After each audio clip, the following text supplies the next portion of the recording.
Hi, welcome to the Pole Shift News. Guys, it's a funny old thing, isn't it? You know, I was talking about this probably 4-5 years ago, and now the significance of this, what I was talking about, is widely known, more so now. What we're talking about is, on the top of this chart, is the sunspots and solar cycles. Where the clusters are of these sunspots are actually the solar cycle. So we're looking, although it doesn't state it here, solar cycle 24, a very small solar cycle 23, and solar cycle 22. But it's during the low yields of sunspots at the troughs here, not the peaks, that the cosmic rays become significant. So if we look just before solar cycle 22, we can see that there was a very small amount of cosmic rays measured at the Earth's surface. And then after solar cycle 22, you see the difference? They start to increase. And that's because the solar cycles are getting weaker, and in turn the heliosphere, which is our protective bubble, which the sun fills up like a balloon, our solar system, and pushes out all this cosmic particles. But when there's low yields of sunspots, this balloon shrinks in on the solar system, and therefore enables a lot more cosmic rays to come through, and this is exactly what you see in this graph. But here's my thing, right? Here's the point, guys. This is significant. I haven't heard many people talking about this. It's during the trough of a cycle that we have these inbound cosmic rays. So when the solar cycle comes to an end during this peak here, you know, where the trough is, you can see there's a influx of cosmic rays.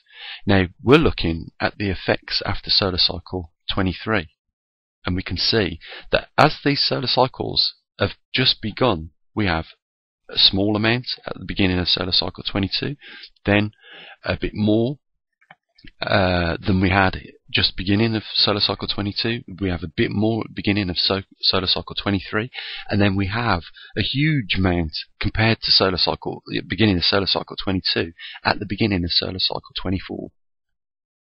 So we're coming towards the end of solar cycle 24, and what do you think this chart, if it was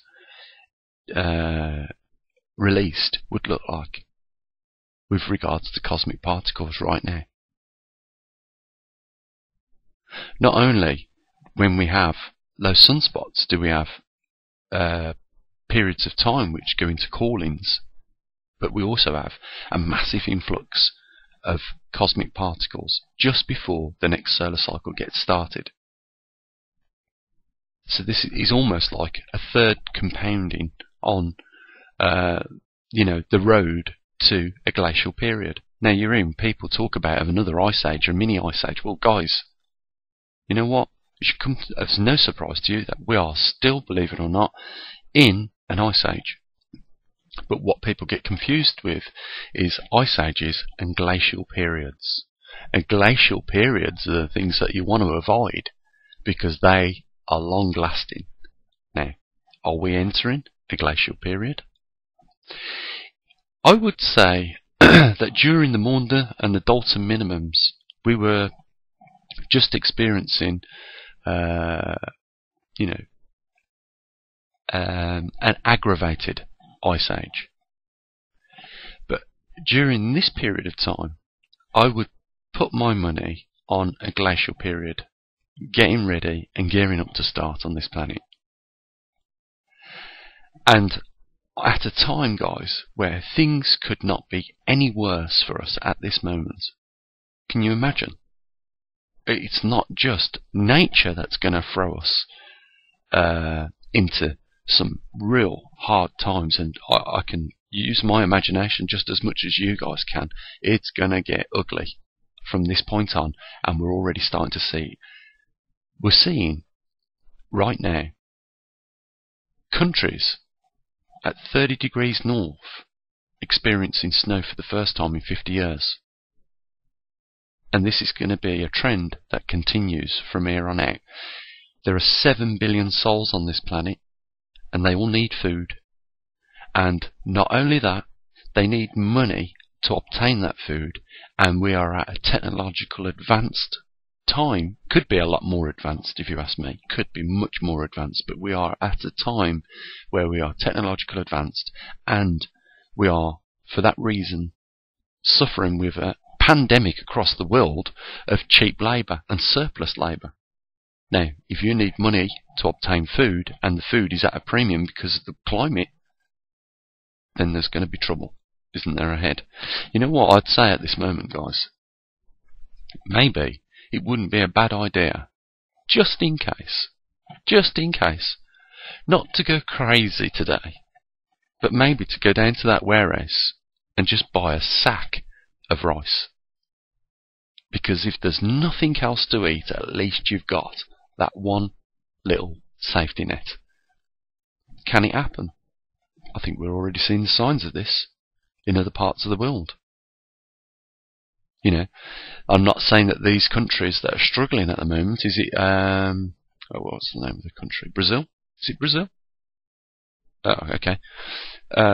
If I'm wrong about that, just forgive me for that. You know, let's not be nitty-gritty about specifics at this point, but I think you gather, right, that there are countries such as that, and they're not the most high-tech countries, but they are countries that are collapsing now because of food shortages.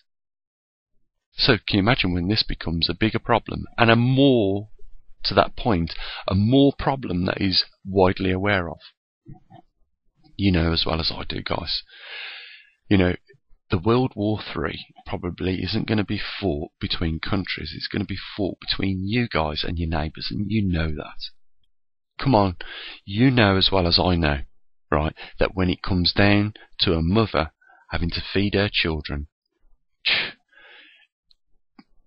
stay well out of the way, is all I can say. Because people will kill for food. People, listen, people have ate each other for food. So, this is what we're facing. You know, it could be a heaven on earth, but it looks to me like we are slowly entering a hell upon earth.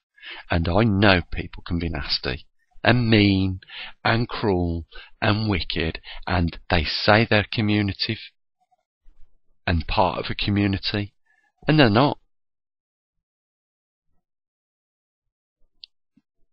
You know it as well as I know it. They're not. Who do you trust in times that we're about to face? Can you trust the person that you sleep with at night? Well, you know, I could give you all sorts of analogies of, you know, when people are pushed to the, you know, to the limit, they are completely capable of anything. I think it's a time to really start developing your communities. Because it is great when communities work. And, you know, there is absolutely every bit of truth in that fact, strength in numbers. But, you know, we're starting to see these things, guys. It's not just nature. It's our general attitude today. And it's, I'm 44, and you know, I talk, people must think I am like 64 with the way I talk, and you know, I talk about, you know, decent morals, behaving decently with each other, you know, helping others, and in turn you getting a bit of help when you need it. And you know, this sort of attitude is frowned upon, believe it or not. There are, and you know it, a lot of people out there that just take. You don't want those people in your communities. You want people that are active, that are not shy of working just as hard as you are in your communities right now. That's what you want. And you want some good old-fashioned morals, those that are talked and spoken about in the stories within the Bible. Because the ugliness is about to be unleashed on this planet, and we're going to see. And like I said, Third World War isn't about countries fighting each other, it's about you guys fighting each other, because it is a race, the human race, and there is only one winner, and everyone will be competing for that one spot. There are lots of other things, guys. I'm going to probably increase the amount of blogs I do on this channel. I've got some good news as well. I've got also, before I end this video, I want to show you the magnetometer that we've built specifically to monitor the magnetosphere is being programmed. We've got the SD card running. I'm surprised I've managed to do it so quick, but you know, I've put a few hours into that, programming it and building it. I've just got to find a nice case now to sit it in, and you know, a magnetically clean environment to place it, and we've got that running. It's measuring in the microteslers. I've got one which a friend's sending me back. I did send him to have a look at. He's going to send it me back, which is a FMG3, which is all singing, dancing, very highly sensitive magnetometer, which will be buried in the ground. We'll have the the NFR24 transceivers sending the data back to the master as well. But you know, we'll be monitoring that, and I'll be doing a version of this which we'll hopefully be sending one to Canada, one to Russia, one to South America, and another one in Africa. You know, try and hit these hot spots where these magnetic anomalies are either stronger in one area or weaker in another. If we can get them sent out to people, that they can, you know, record the data, honestly, send it back to me via email. I'll graph it and I'll put it up on the site. The other thing I've got, I know, sorry, first of all, about you just looking at this chart, but it is important. But the other thing I've got is a wireless transmitter, which I can put onto these magnetometers, and I can send the data straight up to the internet live. But you know, I will say this: if it's sent up there live, I've got to find a program that I can put onto my website, which will receive the data and graph it as it's going up live. So it's not a problem transmitting the data from the sensor to the router and then up to the internet. That's not a problem. But the problem I've got with doing things like this is, you know, I want an archive. I want you to see the archive. So the magnetometer that I've built at the moment will be used as an archive, and then, you know, we'll probably get the FMG3 running live data, and if we can also get it recording on an SD card. So not only have I got to put in the program the information to transmit it to the router to get it up live, but I've also got to put it in the program for it to record on the SD card before it does it. It sounds very complex, but I'm sure it's a process that can be achieved. But yeah, we've got a specific electronic bespoke piece of equipment now, which has been built to monitor just the magnetosphere weakening at this point. And I would also, guys, build a spark generator. What's one of those? Well, a spark generator counts cosmic ray strikes. I think you'd like to see the results of that. Now, nobody on YouTube has got a spark generator. And you can actually, with the spark generator, see the cosmic strike as it hits it go through the layers of the spark generator. A bit of a complex piece of kit to build, but what I'm saying, guys, is I don't think it's beyond my capabilities. I could build that, and not only could I build it, we could probably get a visual of the cosmic strike on the sensor. You know, I'm talking, these sensors are about 1 foot long, so you actually see the strike of the cosmic particle coming through the sensor.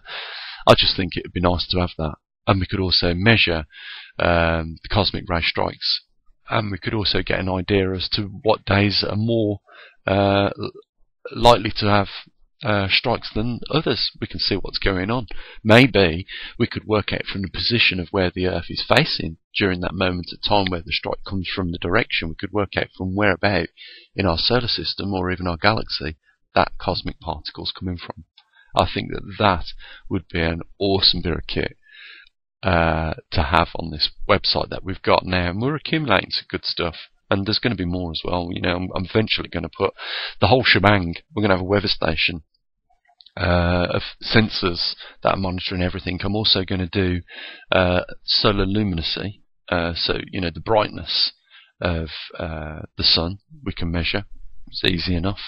And an array of other things as well. So it's going to be an interesting observatory. So just bear with us, guys. If you haven't been on the website, get yourself over there. Have a look at what we've got on there. I'm going to be putting some more magnetometer stations that have been based around the world on there as well. So you can see what's going on. But I will say this: we're not looking at archives of data. We're just looking at live data. And pretty much, if you look at one, you'll be seeing the same on all the others. When I get the FMG3 set up and it's dug in underground, it's transmitting, it'll be measuring in nanotesters, not microtesters. It'll be just as accurate as the ones NASA are using. And I've been thinking about this, guys. NASA, look at the budget they've got. Yeah? You see, if you've got a bit of intuition, inclination, a bit of motivation, and a small amount of funding, hey, you can give them a run for the money on a small scale. What's the difference between their magnetometers and my magnetometers? What's the difference between their theoretical theories and mine? I'm just as classical trained as any one of them there. In fact, when you think about it, they've got electronic engineers, they've got programmers, they've got design engineers, they've got this, that and the other. For them to build what I build requires probably £1 million to start with, and probably £10 million worth of facilities, and you can just imagine how much it's going to cost them to build these things. Whereas I do it for what sort of a budget? A smidgen of a budget. As long as we keep getting a bit of support on this channel, we can keep adding to our observatory and adding to the data and a lot of other things as well. Guys, I'm going to end the video here. Like I say, I think I'll do a blog more often on this, because there's lots of things to talk about now. Things are really starting to heat up. The effects are starting to be realised now, guys. Obviously, now that more people are talking about things such as the grand solar minimum, the pole shift, you are getting closer to these things happening. And it shouldn't come to any surprise. After all, I've been talking about these things on this channel for over five odd years. So, as long as I keep getting some support from you guys, I'll keep doing as much as I possibly can to get you, not just information that's being passed about by others, because that's easy to do. I could do a lot better job if I wanted to, just by, copying some of the other successful channels that all of they seem to do is just regurgitate news from global sources. That's fine. But, we do a little bit more on here. Remember that. We've got our own observatory. We're tracking every 3 seconds the progression of this magnetic North Pole. And we will very shortly be adding data onto the web page of the weakening magnetosphere. Maybe in the future we'll have a spark generator and we'll be tracking the amount of cosmic rays that we actually get reach the surface of the planet. It's not a hard thing. If we measure the area space of the sensor, which are probably about 12 inches by 12 inches, and we get, say, 3 sparks a day of cosmic strikes, then you just times that area by kilometres, and it gives you an idea of how much cosmic rays are actually inbound. And we would see at this point now, where we're at the lower trough of the solar cycle 24, just how much cosmic rays are inbound on this planet today. So, there is a link there, guys. I can't help it. I want funding for this. I want to be doing a lot more than what we are doing at the moment. And, that's why I mentioned the link as much as I do. So the link's there. Support your maverickstar. Give him a bit of a hand, give him a boost. Let's get a bit more done. And in tomorrow I'll show you the graphing that we've done on the magnetosphere sensor, and hopefully I'll have the casing built for that later on today. So it should be in around about a few more days. We'll have it bolted down, magnetically clean area for it to give us accurate information. We'll be logging it, and it'll be going up on the website, just in the same manner as the TriMag station. So yeah, links down there, guys. Come on, give us a bit of support, and we can do a lot more. And you take care. It won't be long, guys, before I'm back again. And until then, bye for now.